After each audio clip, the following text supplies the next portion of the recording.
Hello, everyone. It's Charlene Lee, and today I'm going to be talking about how to deal with an economic turmoil, downturns, recessions. It's all on our minds. It has been on our minds. It feels like for a while now, for at least a year, probably 2 years, ever since we started coming out of COVID. Things were booming, and then inflation hits, and we keep thinking, well, we're due for a recession at some point. And at some point, it hasn't officially been declared to be a recession, at least here in the US, but always it just feels like it's right around the corner. So today, I want to talk about how do you think about this as a business leader, and also how are we thinking about just dealing with economic turmoil, with uncertainty, with not knowing what's going to happen, and having to sit almost like on tenterhooks that, okay, we're preparing for something that might come, but it might not, but things are going okay. Things aren't that bad, aren't that great. So how do I think about where I am and where my organization is at this particular moment? So I would love for you to share where you're coming from today. It's always fascinating to see where people are located, and I'll do a shout out to you. And then also just share, how are you preparing? How are you preparing your organization, your business? How are you preparing yourself as a leader? Maybe even preparing yourself personally to deal with all of this economic flux and fluctuation we've been experiencing and potentially could be over the next few months.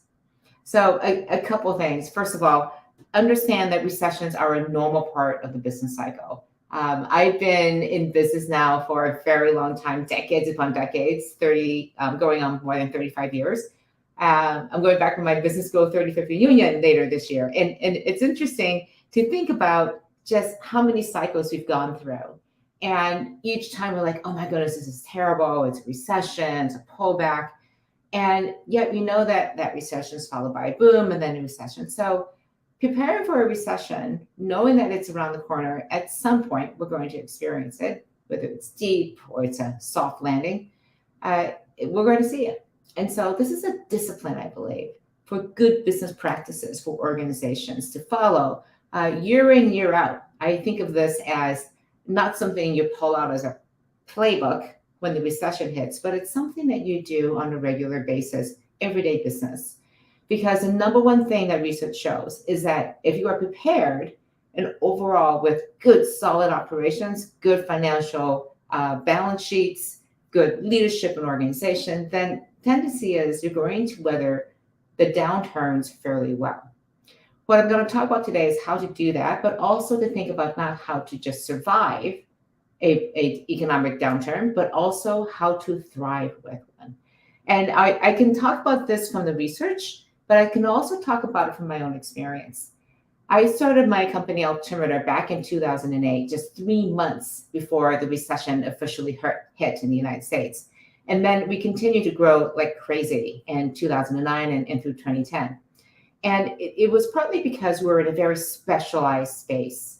I had just written a great book about social technologies called Groundswell in 2008 and decided to leave a company I'd been at for over a decade to strike out on my own.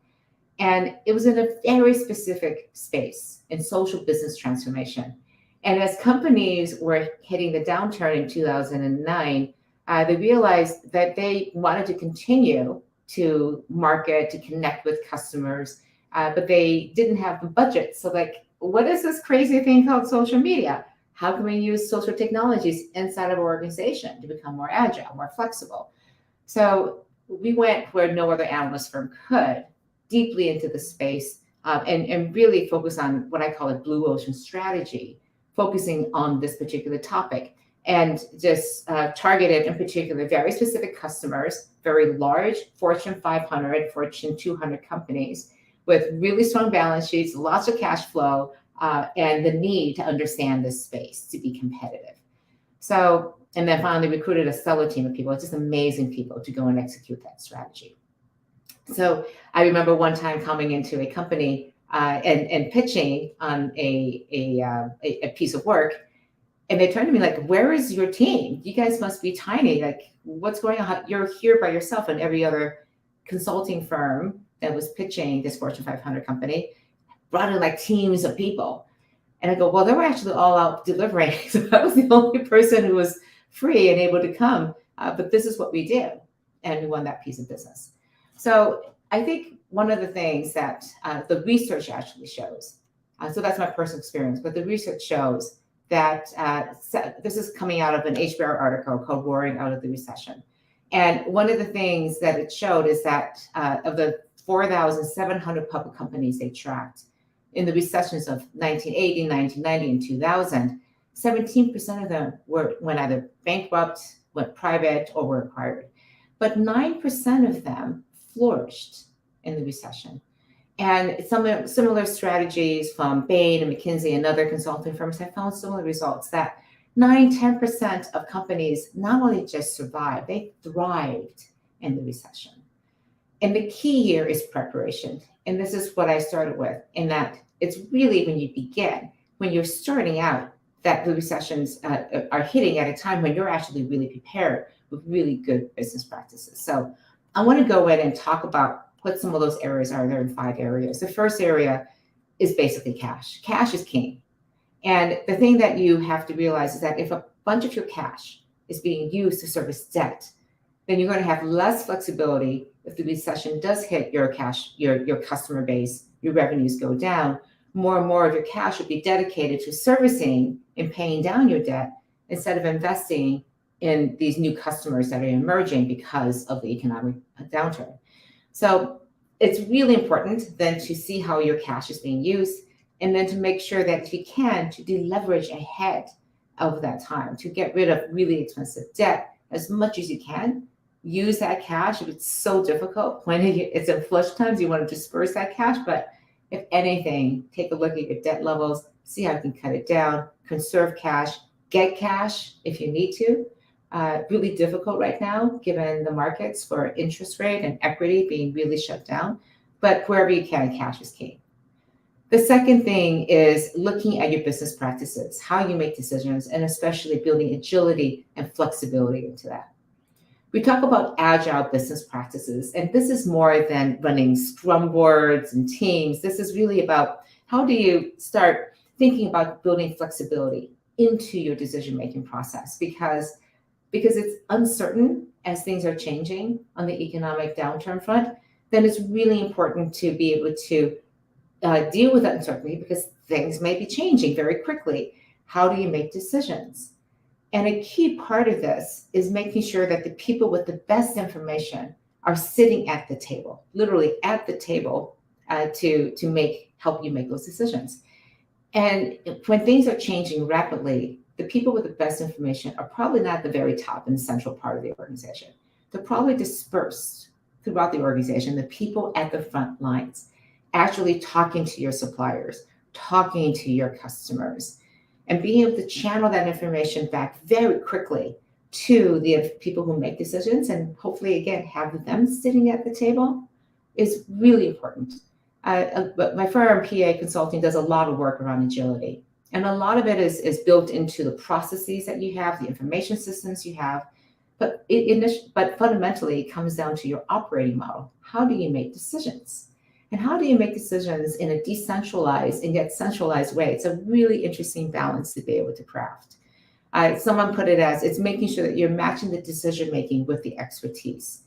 And in certain times, that expertise may no longer be at the center of the company. So you may have to decentralize in uncertain times and then re-centralize, come back during times when it's much more calm. It's easier to make those strategic moves from a central place. One example might be, for example, you have store managers or plant managers who are really close to understanding the demand from your production demands or customer demands. So giving them the authority, the decision-making authority to make changes on the fly as they see fit and be able to apply their best judgment to things.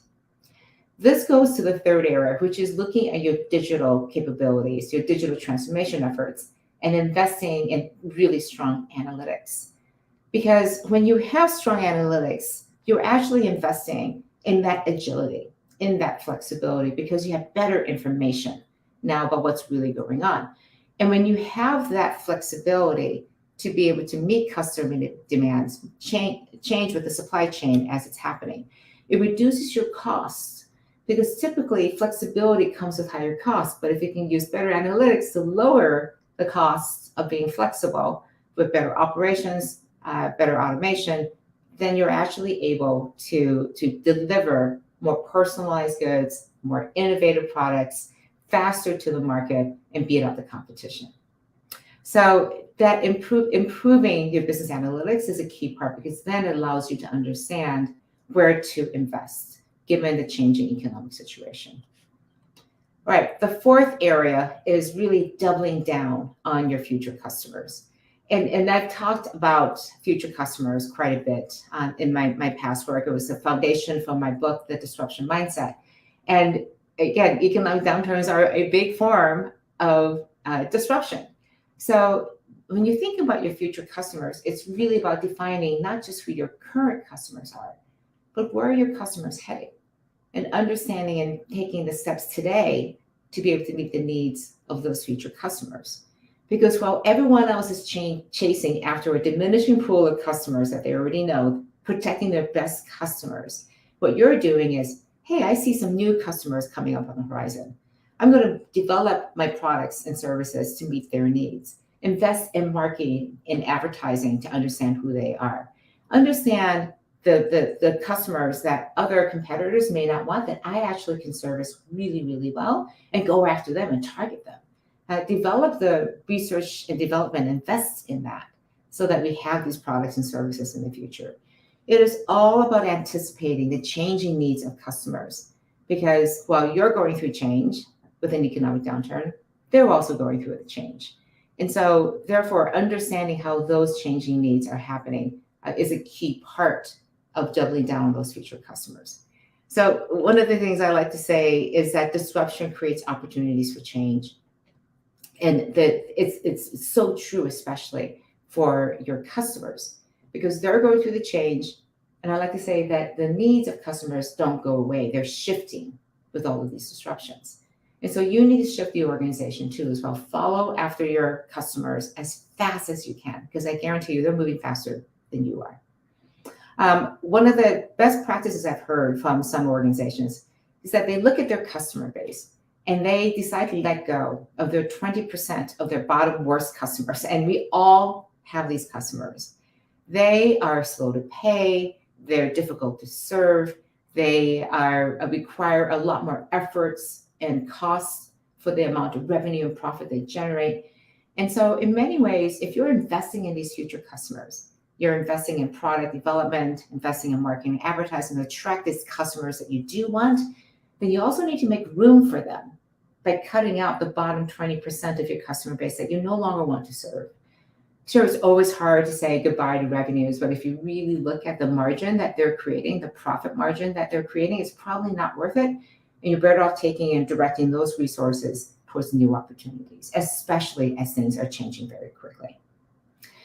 All right, the last area I want to talk about is the workforce management. And it's one of the first things people think is that as we're going through a recession, my revenues aren't as high because demand isn't there as much, then I'm going to have to cut people. Well, the thing is that I think workforce management is important to be thinking about it this far in advance. If you anticipate that this will be the cycle, then who are your most important people to keep? Who are the people you should be letting go even in advance of that recession? And this is about letting go your worst employees on a regular basis. We hire people with the optimism that everyone's going to be a great performer. They're going to be really happy. We're playing to their strengths, but that's not always the case. For whatever reason, it just isn't working out. And we're doing everyone, I think, a favor by being honest about that as soon as possible so that we can help them find a better path for the future, but also to make space for people where it is a better fit. So I like to say there are no bad workers, bad employees. There's only poor managers who don't know how to work with them, don't know how to identify this early on, and basically say, I'm just going to keep it up because we're so busy. We just need people. I'm just going to just keep Joe or Mary on because I just need bodies at this point. Whereas we should be taking the time right from the very beginning to say, yes, it's somebody who can fill that seat, but it is not a good fit. And so we need to do something about that. It takes time and attention to be consistent about doing this. But companies, I think, who do this on a regular basis are much better off. So I encourage you that right now, where we're in this little awkward pause, where we're still trying to feel things out for most companies today, is to take a good look at your workforce and say, do we have the right people? Is everyone performing at this really high standard? If people aren't, then what are we going to do about that? I like to say that people tend to be in two categories. They're either on a scale of 1 to 10, nines, meaning they are stellar, they're stars, or the fours, they're okay. And you kind of keep them around because they're okay, they're not really great, they're not really bad, but we keep them around because it's better to have them than to not. I would encourage you to take a look at the people who are fours, and people have to be in either fours or nines. Okay, so take a look at the people who are fours. They're doing okay, they're not doing great, they're not doing bad. If you put in a little bit more development, a little bit more training, can they become nines? Then keep them. If you think that fundamentally they're never going to develop into nines, they're just going to stay fours, then you need to have a tough conversation with yourself and then with them to say, it's working, but it's not great. We need to be thinking about another opportunity for you where you can be great. I have long subscribed to the idea that you need to be thinking and having frank conversations with people from the very first day you start working with them, and have an agreement about the relationship you want to have with them.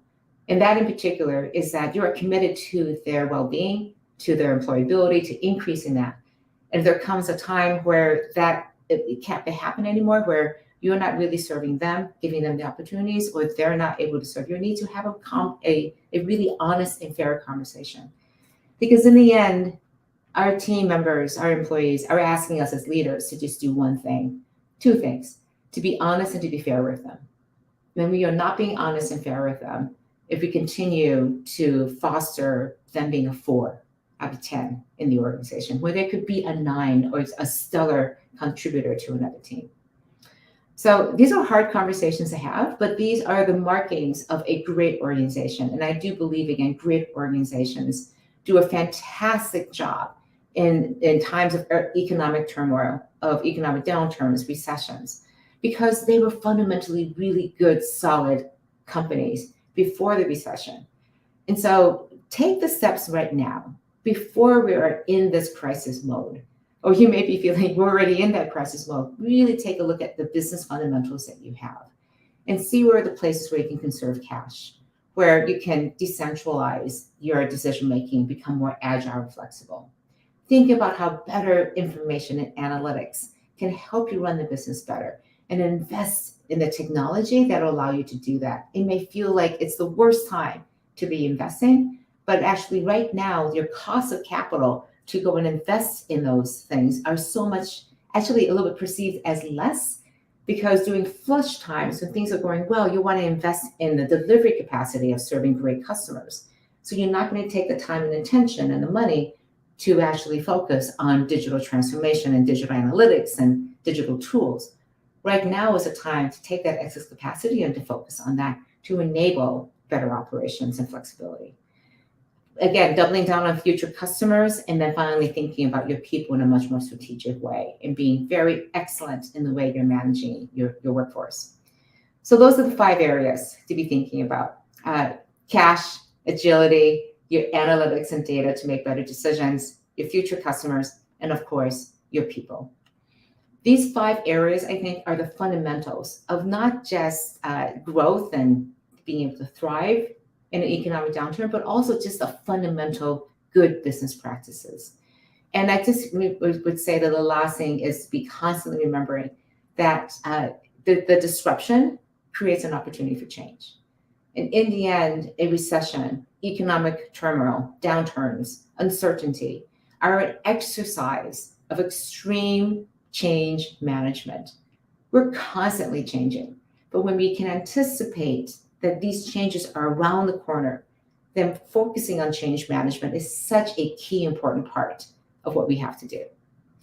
So I want to just end by saying this is not easy work. It is work that is necessary. And the reason why only 10% of companies actually flourish in economic downturn is because this is really hard work.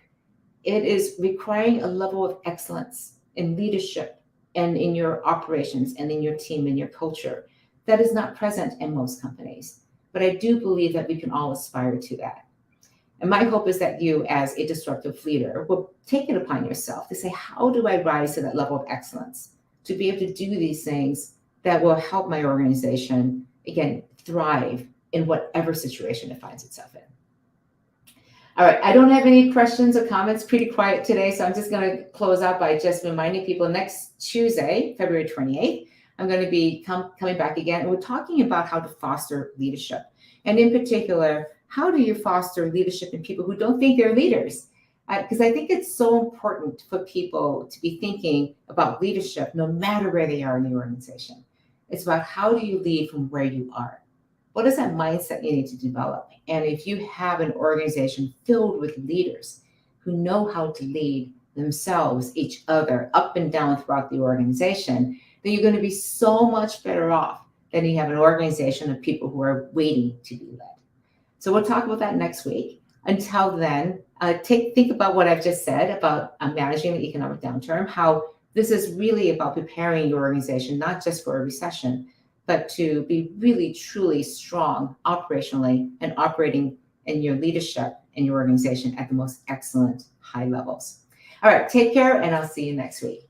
Thanks. Bye-bye.